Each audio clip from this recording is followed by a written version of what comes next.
Assalamu alaikum wa rahmatullahi wa barakatuh. It's a stormy day, 10th of July 2024.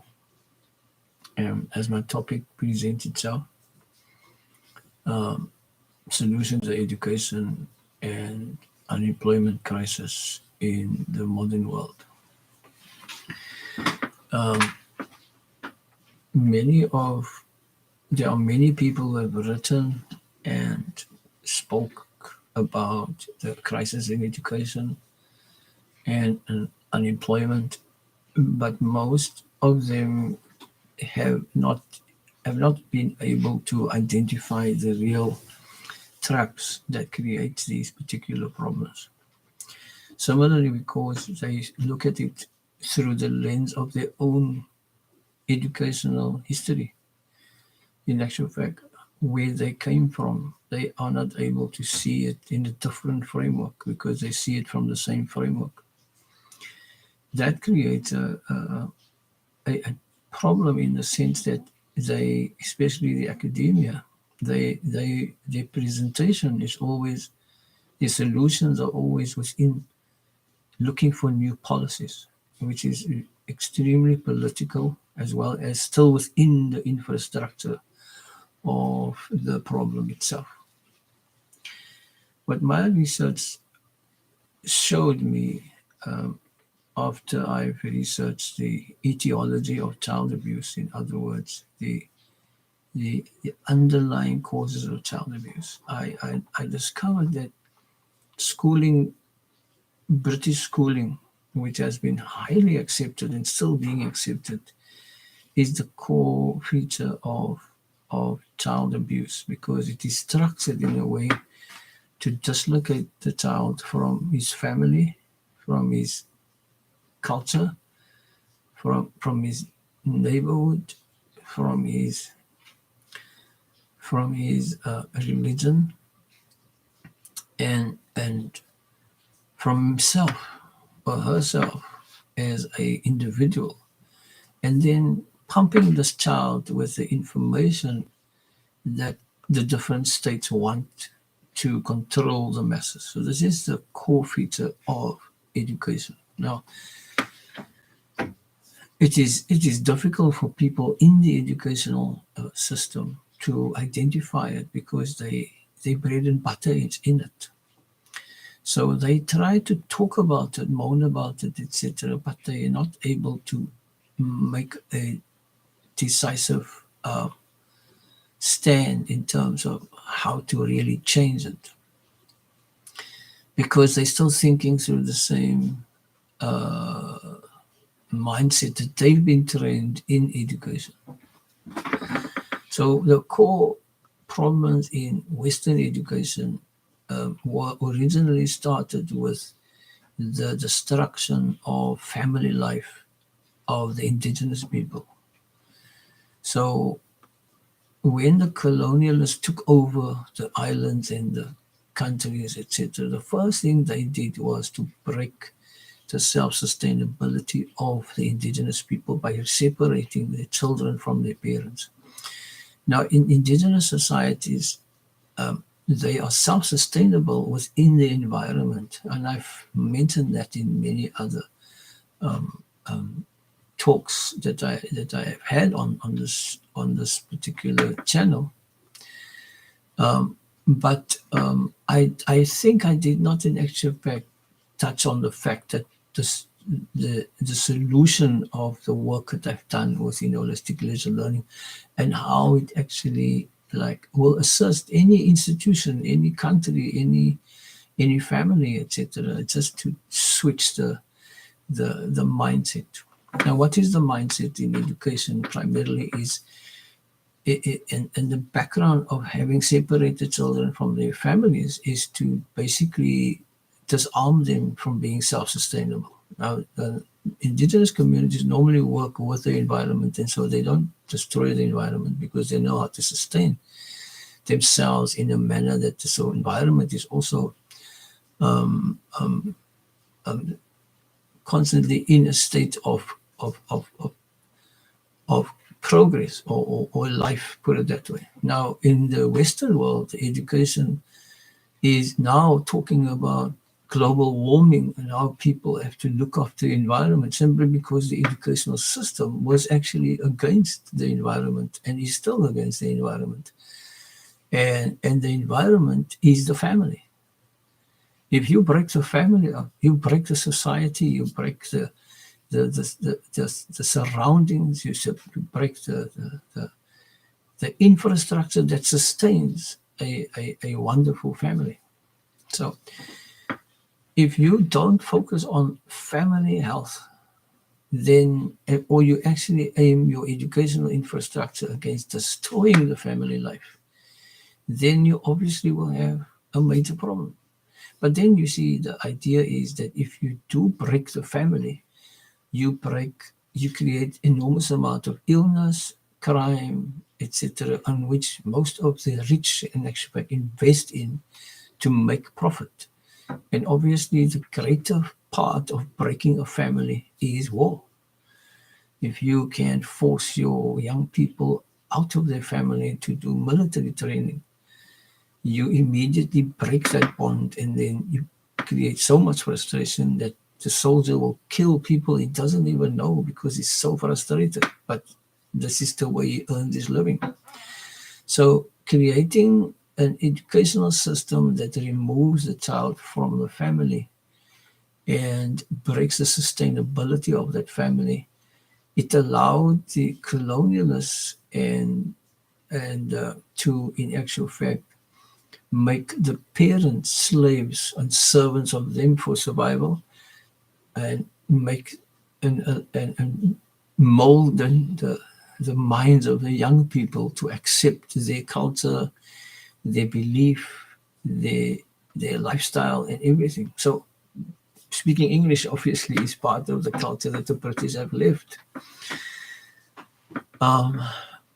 What is interesting is that if you analyze English language itself, then you will actually see that the English language itself has an inherent kind of bureaucracy in it. There's a difference between hierarchy and bureaucracy.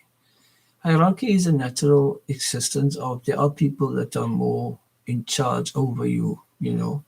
It's a test for those who are in charge and those who are the followers or the subjects. It's a test from the creator in terms of humility, in terms of fairness, etc., etc. But bureaucracy is something else, where it's a top-down kind of pressure, kind of abuse, you know. And that's why I say the educational system is the father of child abuse, because it's a bureaucratic system in the sense that the teacher decides who fails and passes. The principal decides which particular teacher is in charge and what you can do with teachers, you know. And the inspector is in charge of the principal. And so it goes on until everybody just wants to be on top of the other one. And to get to the top is difficult because now you have to go through all the systems before you can get to the top. So every particular system is designed that way to keep, and the top people get funded by the rich. And the rich originally, with all due respect to the good ones, usurped and stole and overtook and stole resources from people, and from the poor and from the masses, and made themselves rich on the slavery of people and the subjugation of people, stealing their property, etc. And that's how many became rich. And they paid other people to fight for them, and so eventually they become like those echelons at the top, you know, manipulating things and so on. So they pay the top guys what you call sponsorship or salaries or whatever the case may be, and they command that bureaucracy. So you find, for instance, in the modern world, you have the governments and the people are educated to believe in democracy, okay? But the governments are being sponsored by the rich. All the parties are being sponsored by the rich. So the rich sponsored all the parties and allowing them to like play with the word democracy. And the moment the people vote the government in, whatever government in, the rich pulls the strings. And then the democracy becomes an autocracy every 5 years. And then the government in place then decides what they want to do with the people and who's going to be their particular people, that be their ministers, etc.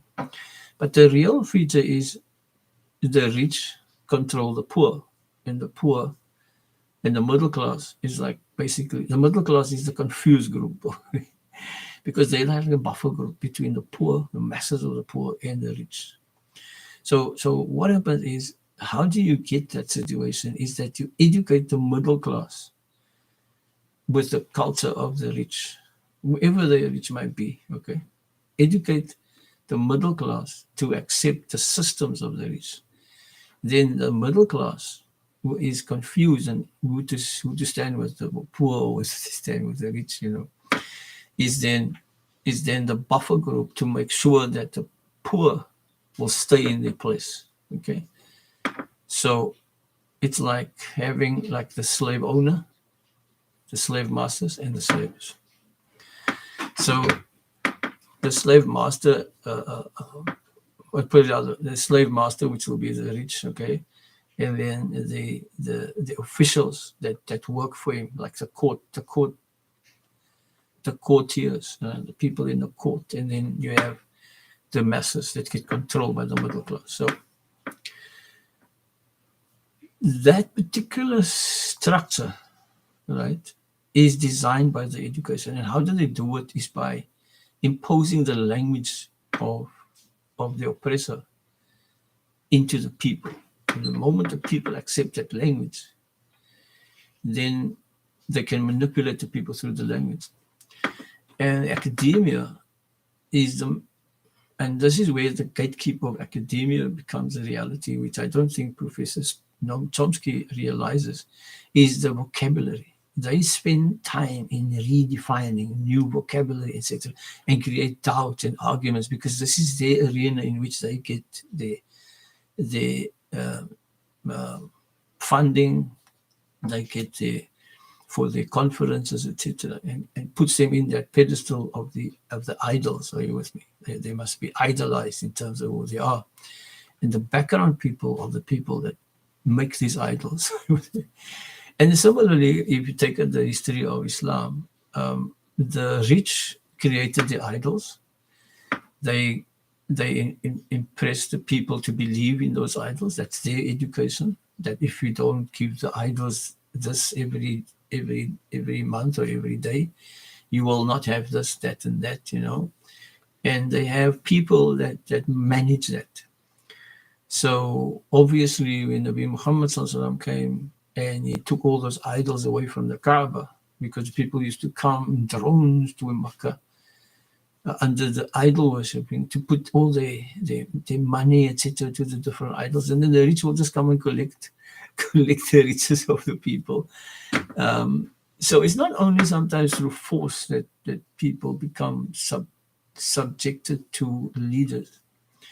It is through brainwashing people. And when they put their trust in their leaders, that is when the complete slavery becomes a reality. So we at this in our life and so on has become enslaved to the educational system, because the rich has decided that the middle class must believe that the certificate is going to give you a job, and they will then decide who gets the job based on the certificates. And so the people believe in these certificates as their job as a tool to get a job. And the moment you have a trust in your certificate that will give you a job, then from a system that is disruptive, then you become a victim. So if one looks at the institutions all basically live off funding, asking for funding, looking for funding, etc. And so they get stuck because they get controlled by the people who provide the funding. Even in religious institutions, the buildings, etc., people come, the rich come, and they They give money, etc., to build this and that, and eventually they become part of the committee, and then they control whoever must come in and who will be the leaders and who will be that, etc., etc. So what the middle class would be doing, the management will be sitting and arguing about this and that, and problem is, the problem is this and the problem is that, but there's no solutions. If you come with a solution, if anybody comes with a solution, these middle class people will try and push it away subconsciously and consciously, because it threatens their positions. So what the system of education of the colonists have done is to create a kind of a bureaucracy where they feed your ego. They feed your ego. If you become this, then you have a master's, and then you have a doctorate, and then you have a professorship, and the one is under the other one, grade 1, and then grade 2, and then grade 3, and group the people in age groups.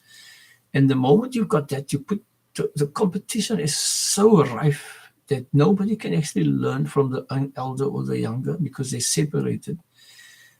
It becomes a complete mesh of things. And if one would just look at where's your proof, is that you look at America, which is supposed to be the most free country in terms of democracy. And even in other countries, you see the amount of youth that kill people, adults that come in and kill teachers and kills children in schools, the school massacres, etc. People that have lost it, and they see the school as the place where it destroyed them, and then they come and kill everybody, and teachers, etc. Unfortunately, this is what happens. But if the teachers and the principals and the societies themselves do not see that the schooling itself creates the problem, then we suffer by our own hands. So how is it that I was able to create holistic leisure learning? Is when I realized that this is like the schooling is like a major, or the father of child abuse. I needed to find a way of how to solve this problem. And one of the main things that actually impressed me is that the Quran is one book, and it speaks about everything. It speaks about all the sciences and all the philosophies, not the philosophies, all the kind of problems that people have, and it's one book.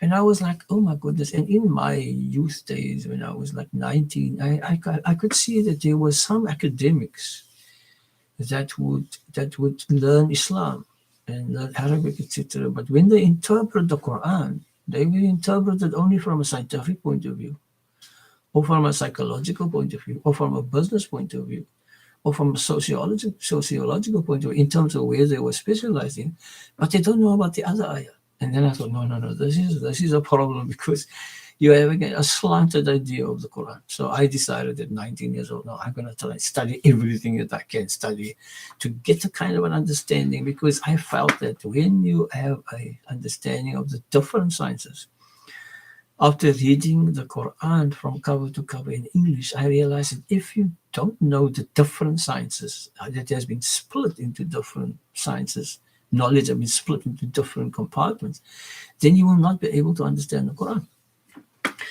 So there is, because the Quran hasn't changed. Even the non-Muslims have acknowledged the fact that the Quran hasn't changed. It's still the same thing, because it has this kind of memory capacity to people to memorize the Quran. And obviously there were people in the history of Islam that tried to infiltrate into the Quran and try to create a new Quran. Even today, there are people trying to create new Qurans, say with me, in translation, but they can't do it with the Arabic, because they are the Hufaz, the people that memorize the Quran, that can identify that's not correct. So in the history of Islam, for instance, you'll find that the enemies of Islam used to infiltrate firstly into trying to recreate the Quran, or do slips in the Quran where they put in the, but it wasn't successful, because the Hufaz will actually pick it up. After they basically lost that battle, they decided to concoct hadith, stating that the Prophet had said this, sallallahu alaihi wasallam, peace be upon him, he said this, and this is how Imam Bukhari and Imam Muslim came about as scholars to try and figure out, no, but this does not coincide with the Quran. And if the one hadith or history of the Prophet Muhammad sallallahu alaihi wasallam's life states that his wife, Sayyidina Aisha, says the character of Nabi Muhammad sallallahu alaihi wasallam is the Quran, then any hadith that does not relate to the Quran is out of character with the hadith, so that will be your checking point. But if you don't know the Quran and you read the hadith separately, you don't know exactly whether that is okay or not. So I basically thought to myself, okay, fine, let me try and look at the Quran and see how the Quran in actual fact can unite all the sciences, because in real terms all the sciences come from the Quran. All the education comes from the prophets, that what they brought, the Bible, the Injil, the Torah, the Zabur, all of those books that Allah sent with the messengers of Allah, are all the central books from which people break things up and create these different, subjects, and now that confuses people because they can't see the integration.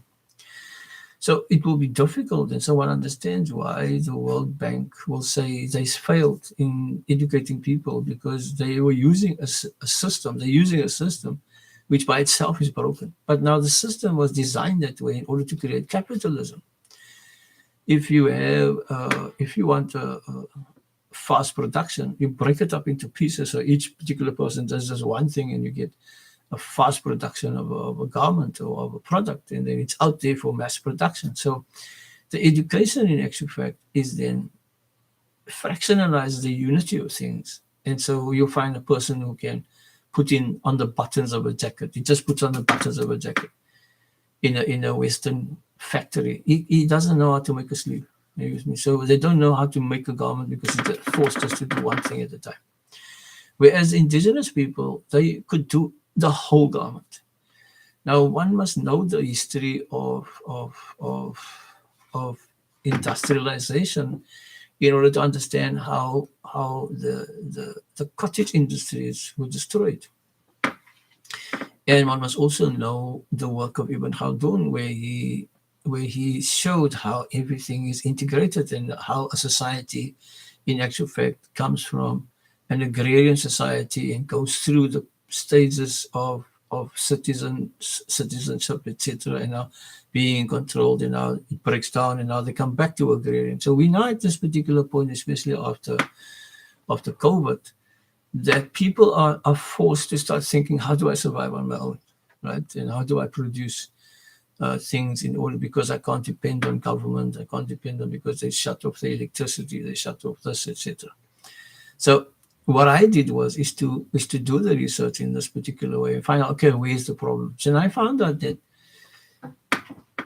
in every school, there's about only 4 or 5 teachers that are really committed teachers, that really work hard with the students. And this came out in the COVID times. But the rest of the staff, they come for salaries. They just come and they don't even do their lessons properly. They give a lot of homework. They don't even mark the homework. And many of the staff members are actually just there for making money. And they moan about it every time they speak in the staff room about it, and moan about the children, etc. But the creative work and really looking after the children's needs, etc., is non-existent. Now, this came out in the COVID because the teachers that were not very well organized could not develop the online stuff. And the teachers that were very well organized, they could do it. And so, but if you look at, so I found out that, and the other thing is the textbooks are written in order to support this kind of fractionalized education. So a textbook that is that thick, actually has only this much information, a little bit of information. The rest is exercises to support the homework and the exercise to keep the children busy. But the actual work itself is very little. So I discovered that during the apartheid riots of the children in 1983, when I was teaching at the school, I decided I was teaching mostly accounting, grade 8 and 9, etc., history, maths, etc. But I mean, the greater amount of my work was accounting, because there were always never accounting teachers, because accountants and bookkeepers, they work in the industry, they get better pay, etc. So there's always a shortage of accounts teachers. So even though I was qualified in physics and biology and Arabic and economics and psychology and did accounting, etc. It's the accounting what I actually was mostly used for, because they weren't account teachers. So I decided when it was like the time for during the uprise, the 83 uprise, not in 1976, 76, I started teaching, and then there I witnessed how children were being used as fodder by political activists and being shot at, etc. And then they stay safe. But that's what I discovered in terms of the 76 riots, picking up children that were shot, etc. It's like crazy time.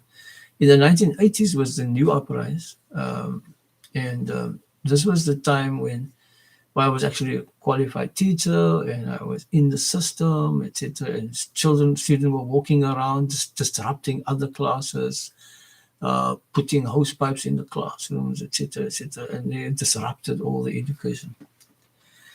So I decided I'm going to summarize, do some notes, and then roll it off. That time we still had the roll of machines.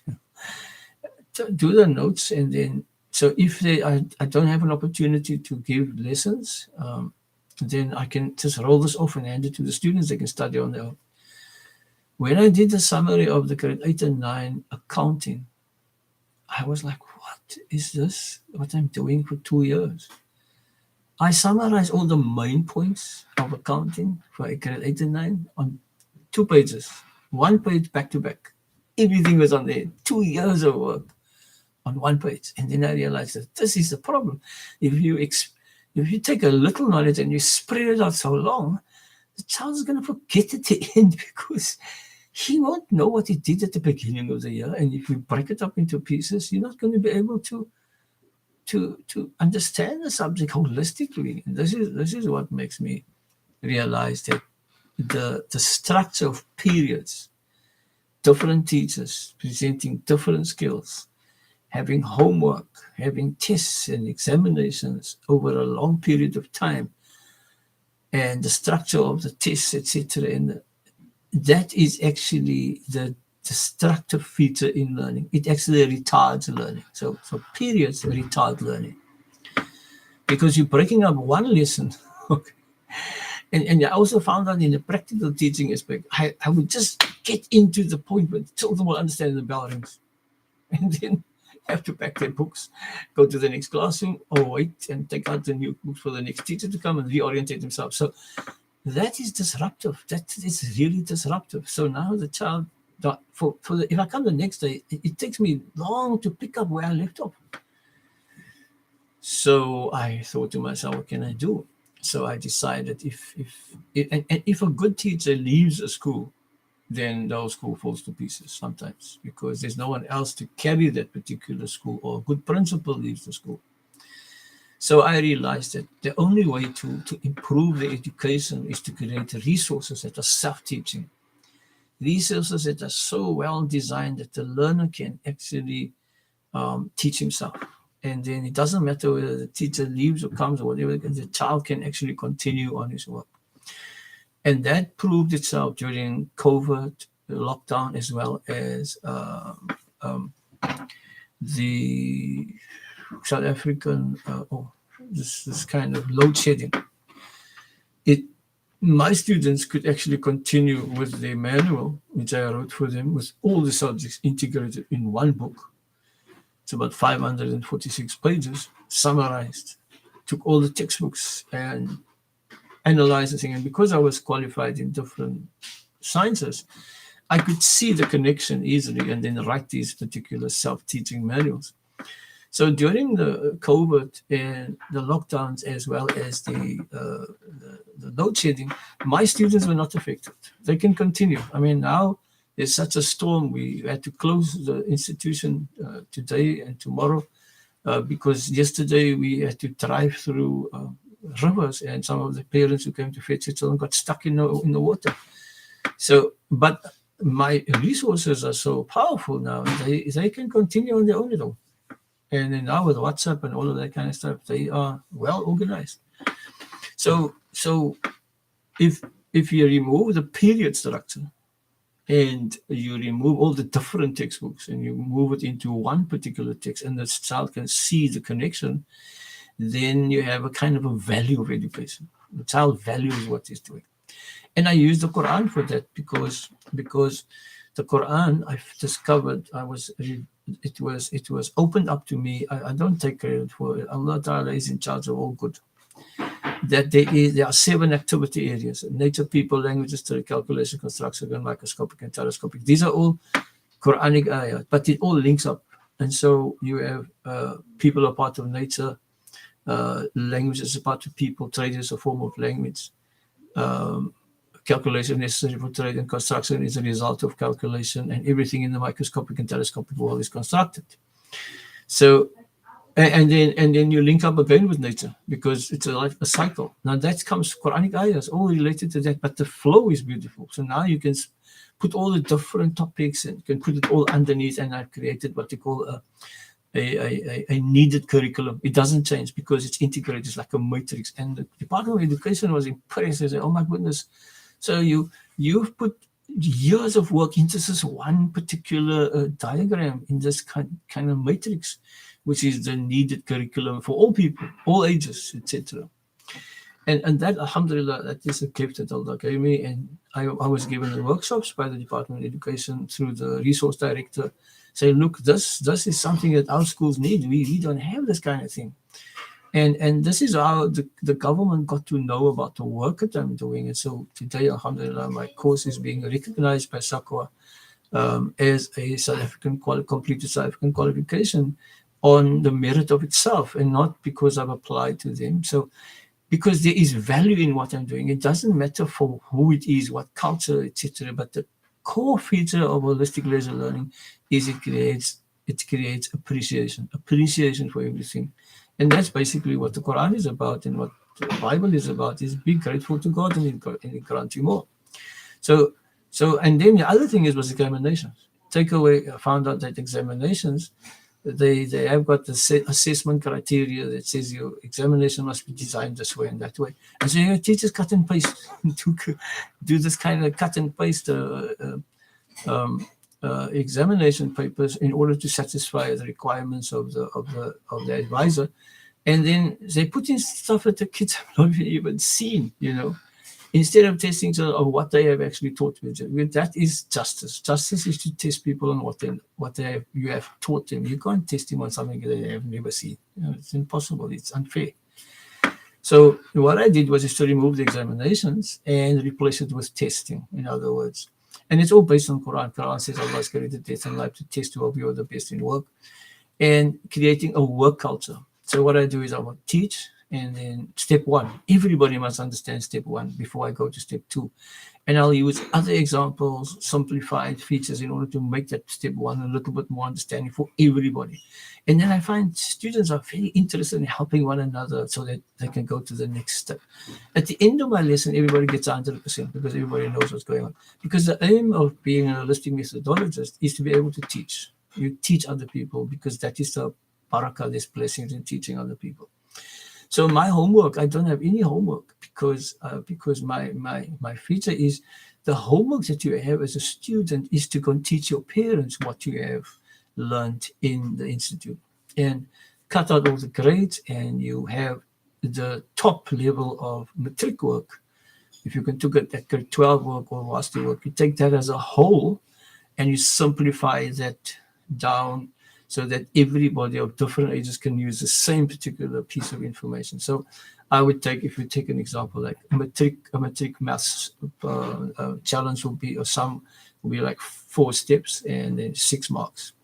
I will take that particular challenge and break it up into 20 steps, in which all the grade work will be in there, and the child will understand each. And if a child doesn't understand one part, because he didn't do that yet, and then I'll move that and I'll do it with him so that they can in actual fact understand it. But then everybody gets a revision on that. So at the end of the day, I teach 13-year-olds to do matric work, so they can go and they can actually like assist children older than them. Now this is developing confidence. You create a kind of a camaraderie. There's no grade system in the sense of children of different ages being split together. They work together. You get your 13, 14-year-olds, 16-year-olds, 17. They work together and they assist each other because the level of the work is on that level. So in this way, you can accelerate the learning, and you also empower or advance the family, because now you're talking on another level. So, but if you take this existing school structure and you put it in a family, you get complete argumentation. No, I'm in grade 8 and he's in grade 2. I want to go to the shop, etc., and all of that kind of stuff. And my homework is more important than his homework. So that competition feature goes from the school into the house, and it breaks up the family. So family development is the most important. You have, for instance, a situation where students go to university, and this is not the first time. In the first time of university, when university started, they come back and they want to know more than the parents. They tell the parents are stupid, and you have a whole lot of argumentation between children and their teenagers and their parents, and they break away from the culture, etc., etc. Now, people have used religion to control people too, where the leaders of the religion has been influenced by the rich in order to fund them, so in order to split the people up.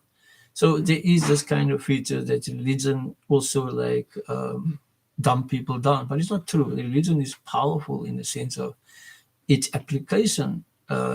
If you know it, if you learn it, etc. And this is where Arabic comes in beautiful, because as the different languages can manipulate you, like English can manipulate you, if you use the Arabic language, it has various meanings, and all the meanings integrate, and then that gives you that holistic appreciation of something, of a phenomenon in the world. So that's why Allah says, I created the Quran in Arabic so that you can reflect and tafakkur, think deep, because it has so many different meanings and it can connect.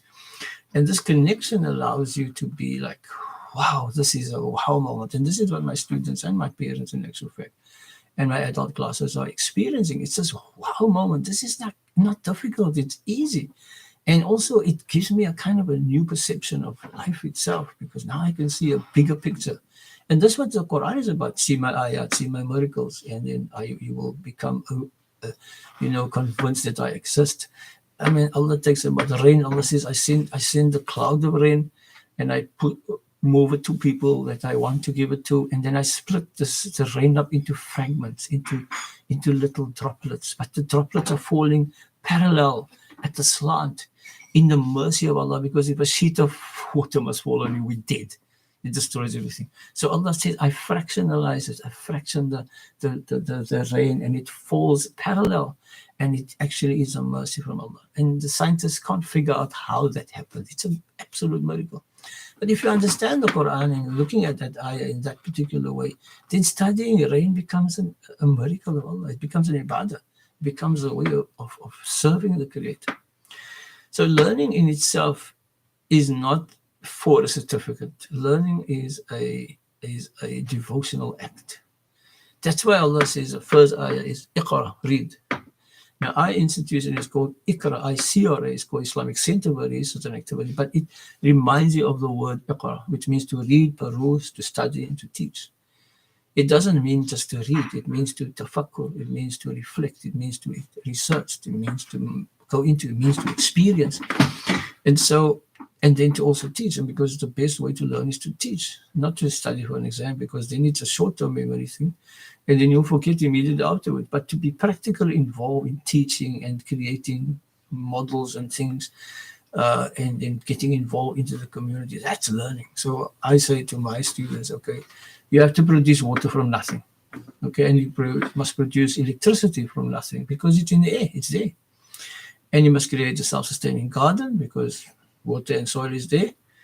Even if it doesn't rain at the top, there's water underneath.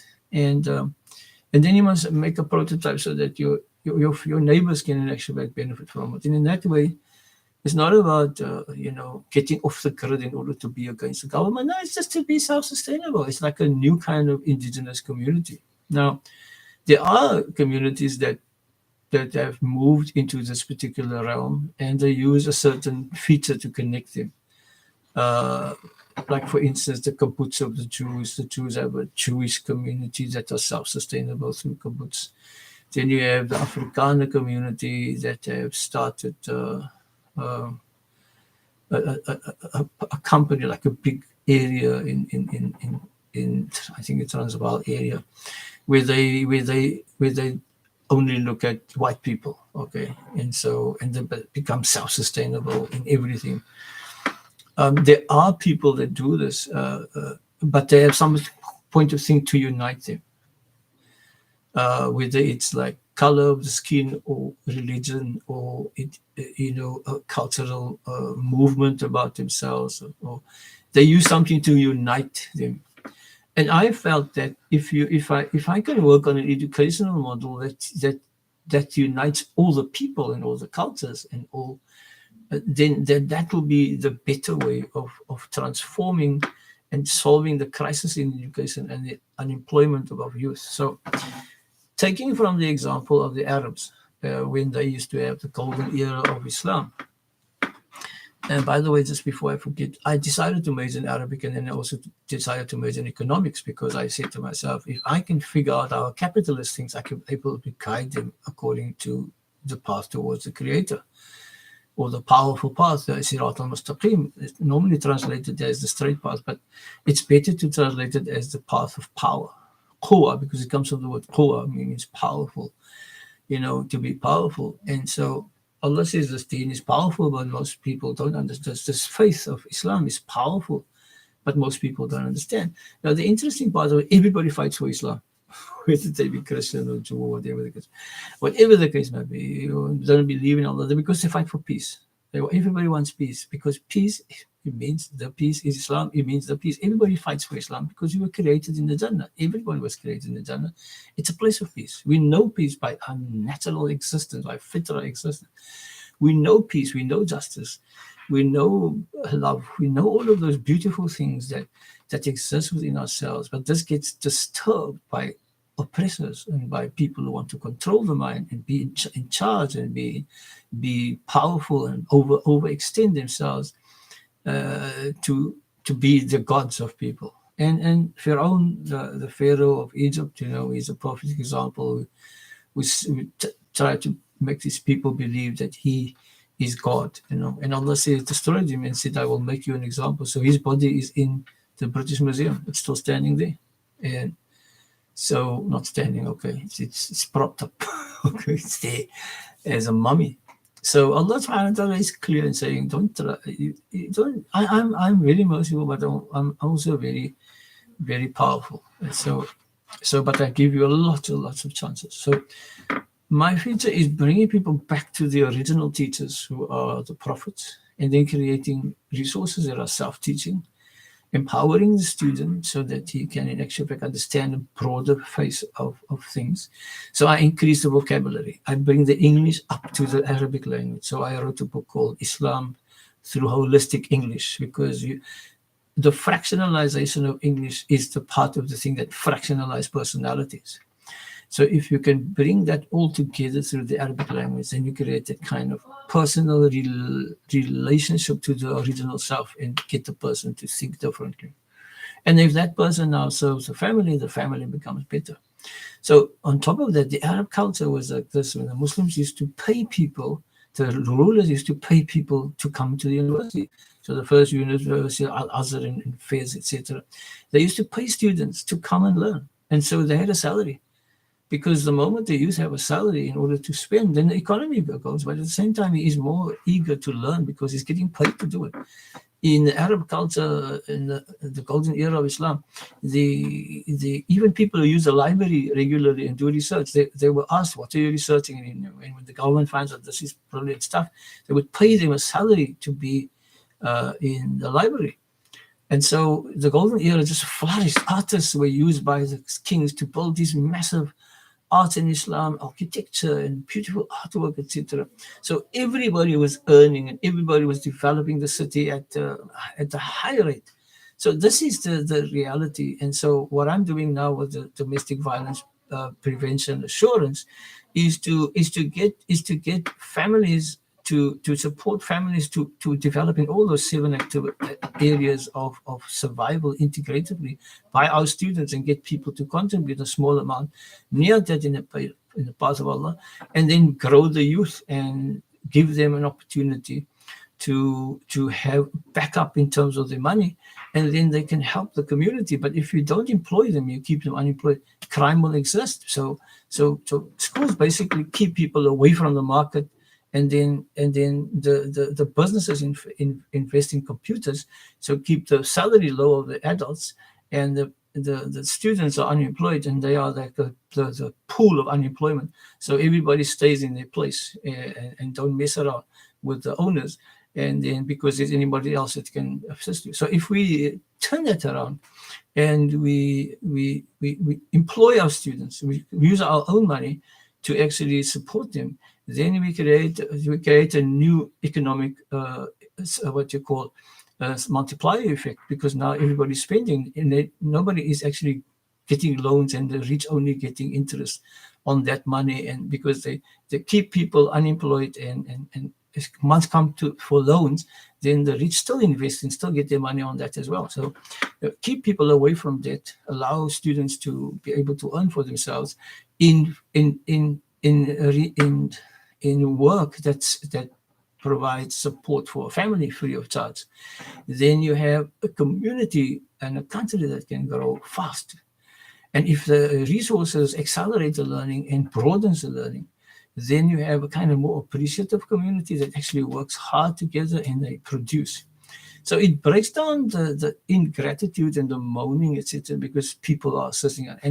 And I suppose in another view, if you look at any disaster, it's a family and the neighbors that assist you faster than what the government can, because there's so much bureaucracy in government structures that they have to make so many records before you can get to the point that by the time they get out, it's already solved, by the people around there. So we have to, in actual fact, go out there, and that's what we are proposing, and that will create an advancement of the education holistically. We do 26 subjects, more or less, 27 subjects. We integrate them all, and it's all summarized in poem form to upgrade the vocabulary and the thinking process. And the manuals are all details that the child can work on his own, and then you can teach anybody else. And then use those particular skills to become an holistic methodologist in anything that you want to do. And the reason why I say that is because Allah says He's given each one a passion, and He drives you to your passion, and then He, in actual fact, will connect those who follow their passion. So this is about what we're doing. We're giving a broad base of knowledge, and then we specialize after that in terms of either the 7 requirements of a family: emotionally, lovingly, intellectually, financially, socially, creatively, and spiritually, which is on this particular bookmarker, also on the poster. So I'm speaking fast because they're waking up now, and you can hear some of them talking in the background. So that I can get as much as possible in this particular video. So I hope you will, in actual fact, see that how we have. And then I wrote a drama in which you show how the holistic learning can change the whole country, from an individual to a family to a complete thing. That drama is called For All We Know. And I hope to do this on video one day, because it's quite a long drama. It can be done as a series on TV. It can be a movie. It can be different parts, etc. And there you can use your people who are actors and artists, etc. But it's a teaching feature, because filming is teaching. But at the moment now, they're teaching the wrong stuff, because they're doing all sorts of stuff with LGBTQ and all that kind of stuff. Even in kiddie shows. So you have to be very careful. So we need to create a new creative world in which things will develop faster and qualitatively, and everybody works together. Inshallah, Allah ta'ala. I have to sign off now because they're waking up and everybody's eating, etc. So all the best for you, inshallah. Assalamu alaikum. Allah ta'ala. Allah knows best. May Allah grant us barakah in what we're trying to do. Assalamu alaikum.